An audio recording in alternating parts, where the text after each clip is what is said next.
abduct it to about 90, and then hold your arm here for a second, and then slowly bring it back down to your slide. And again, I'm keeping my hands right here in case there is somewhat of a drop. I'm also watching her motion and watching her facial expressions to see if she gets to that certain spot where she is impinging an issue, that she kind of almost wants to somehow get around it so she's not pinching underneath the acromion. So that's why it's not necessarily a true drop, but you might get a lot of information just watching those subtle differences. Okay, so then we'll do the anterior apprehension. Or actually, there's one more. We'll do the cross arm. So this is, again, pretty straightforward. You're going to keep your elbow extended for me, and then you're going to just bring your arm across your body. And so you can imagine those two skinny bones, I'm compressing them together for AC joint pain. All right, and then I will have you lay down, please. So this is the apprehension. Again, big in throwers, volleyball, depending, the heavy hitters, those types of things. And I'm going to have you kind of scoot towards me a little bit to your shoulder. You can even be a little crooked if you want to or not.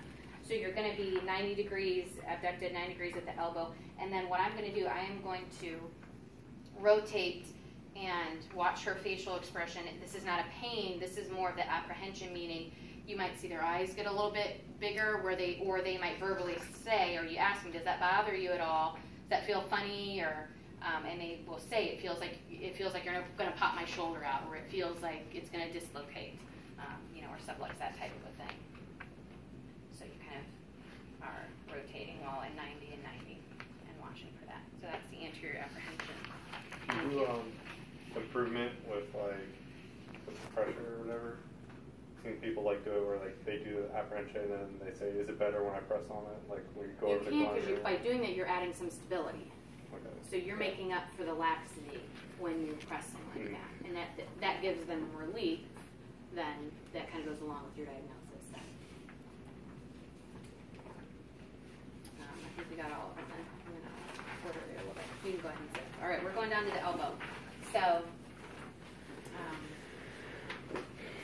same thing, elbow, you're kind of examining both sides, comparing everything.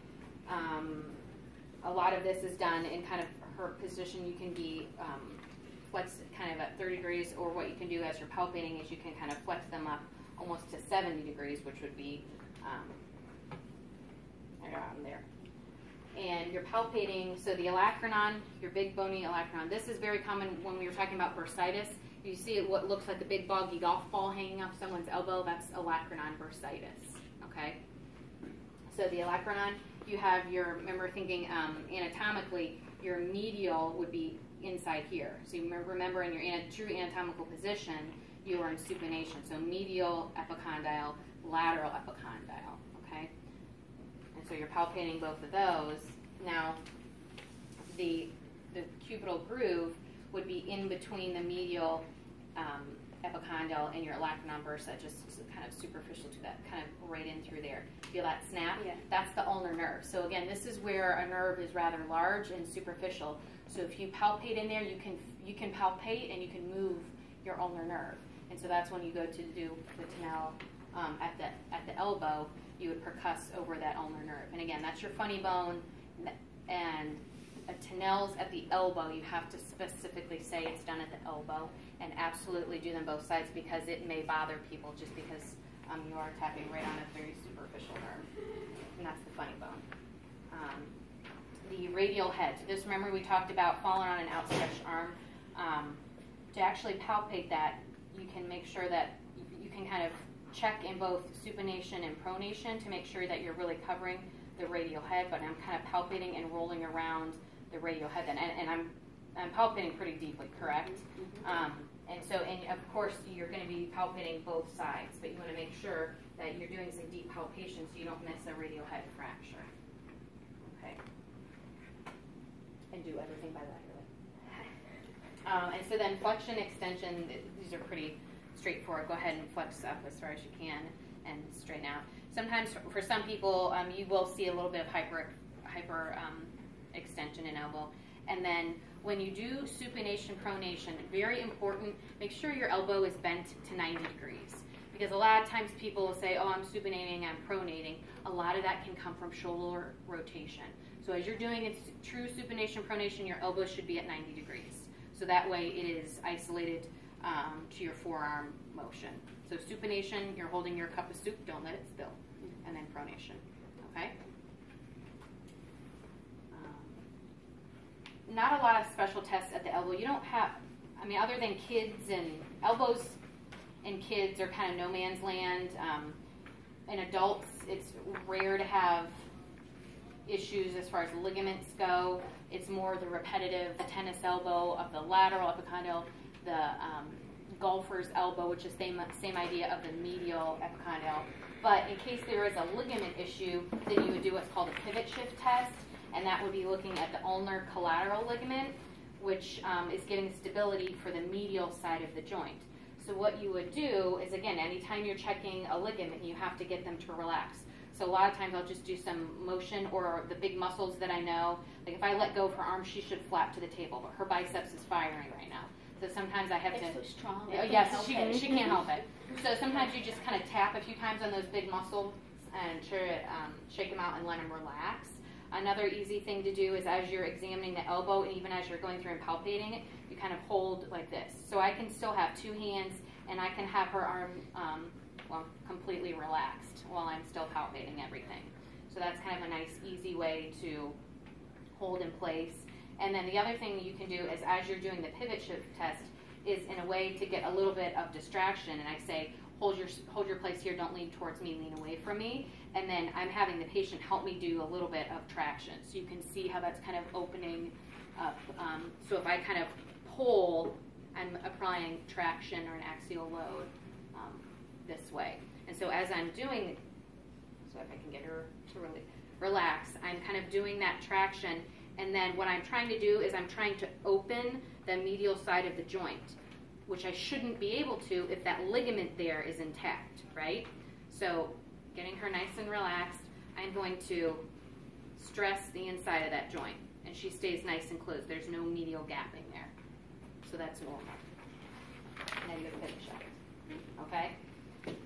Down to the wrists. So same type of, you're inspecting, you're palpating.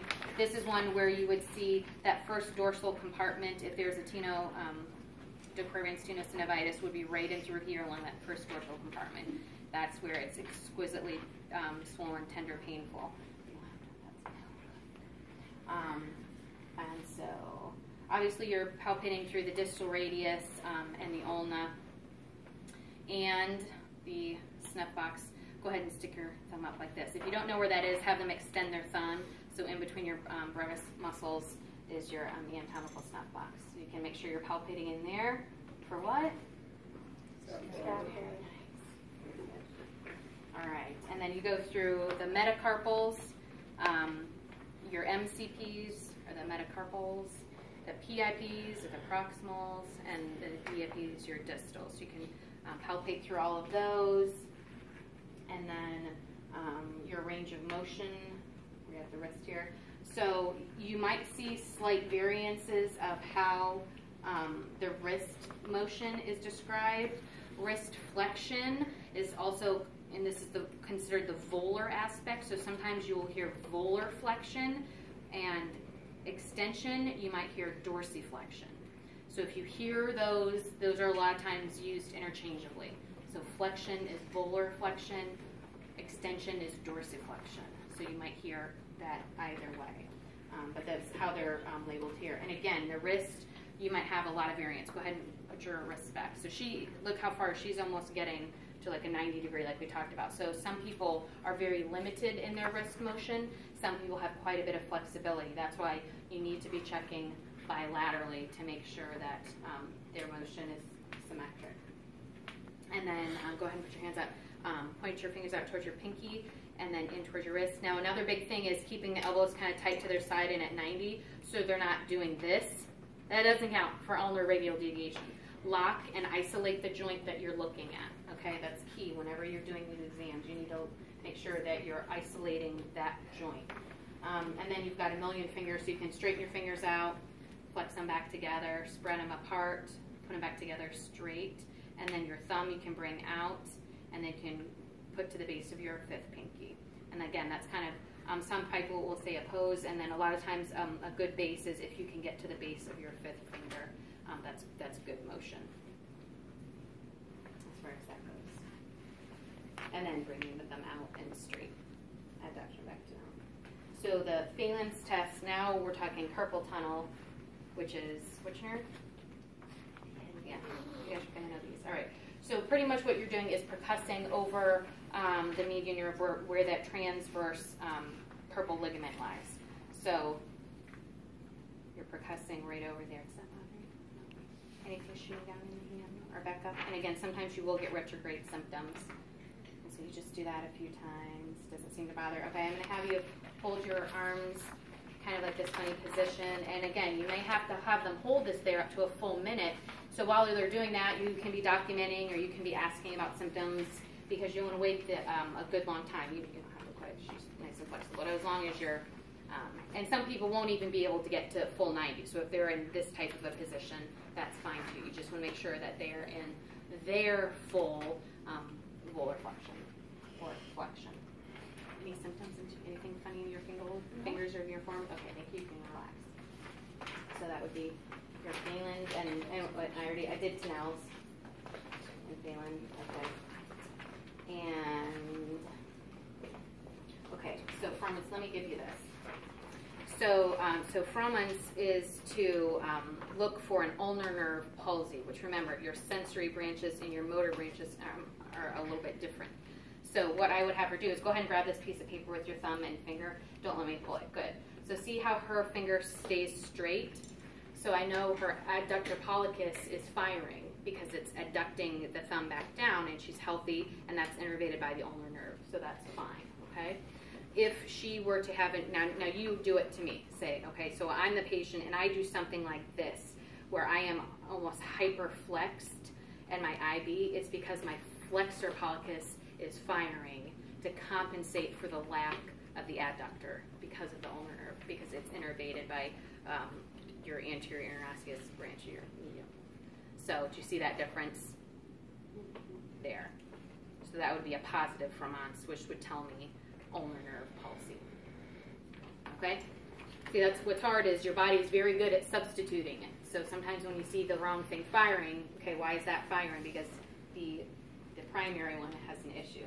So the Finkelstein, so the de Quervain's, go ahead and put your thumb in and make a fist around it, and then just relax. And this can be just a passive test.